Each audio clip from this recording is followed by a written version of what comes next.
Moins d'un an plus tard, en 1982, la loi du 11 février est votée. La sentence est irrévocable. La banque Rothschild est nationalisée. Le choc est immense pour la famille. Le montant des actifs de la banque s'élève à l'époque à 3,4 milliards de francs. L'État leur versera une indemnité de seulement 500 millions de francs. Cette nationalisation est perçue comme une injustice et la famille est dépouillée, comme en 1940. David et Guy de Rothschild sont contraints de quitter leur siège historique de la rue Laffitte. Peu à peu, les Rothschild sont marginalisés, mais ils refusent d'abandonner. Ils n'ont plus le droit de créer de banque et ouvrent alors un cabinet de gestion nommé PO Gestion. Avec patience et résilience, préparent leur retour. Et justement, après plusieurs années, un nouveau Premier ministre est nommé, Laurent Fabius. Ce dernier est moins à cheval sur les anciennes mesures socialistes. Sous son influence, la famille est de nouveau autorisée à diriger une banque d'affaires. Mieux encore, 2 ans plus tard, le vent tourne de façon spectaculaire. La victoire de la droite aux élections législatives de 1986 porte Jacques Chirac à Matignon. L'heure n'est plus à la nationalisation, mais à la privatisation. Ce grand retournement permet aux Rothschild de retrouver leur honneur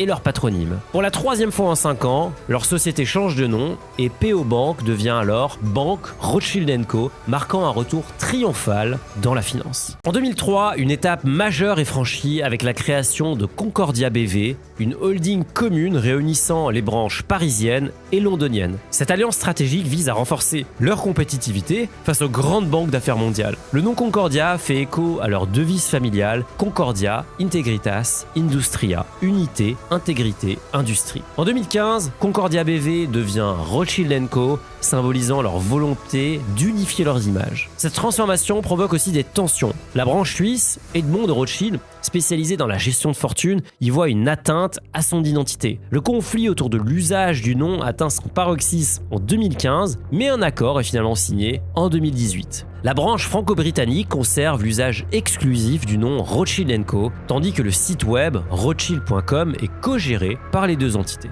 Il faut bien le dire, les Rothschild, connus pour leur discrétion, se trouvent rarement impliqués dans des conflits publics tels que celui concernant l'usage de leur nom. Mais c'est d'ailleurs cette discrétion qui a toujours suscité des soupçons et des théories du complot, notamment en raison de leur lien étroit avec la politique française. La branche parisienne excelle dans l'art d'attirer des talents issus des hautes sphères de l'administration, souvent des énarques. Parmi eux, un certain Emmanuel Macron, alors jeune inspecteur des finances, rejoint Rothschild en 2008. Ce recrutement directement en rang d'associé ne s'explique pas par ses compétences financières, qui sont jugées correctes, mais bien par son carnet d'adresses impressionnant. Macron, surnommé le Mozart de la finance, devient millionnaire grâce au célèbre deal Pfizer qu'il aura piloté. Lorsqu'il reviendra en politique, beaucoup y verront un conflit d'intérêts. Cela ne manquera pas de faire un scandale et de renforcer l'image des Rothschild comme l'un des faiseurs de roi de la 5e République.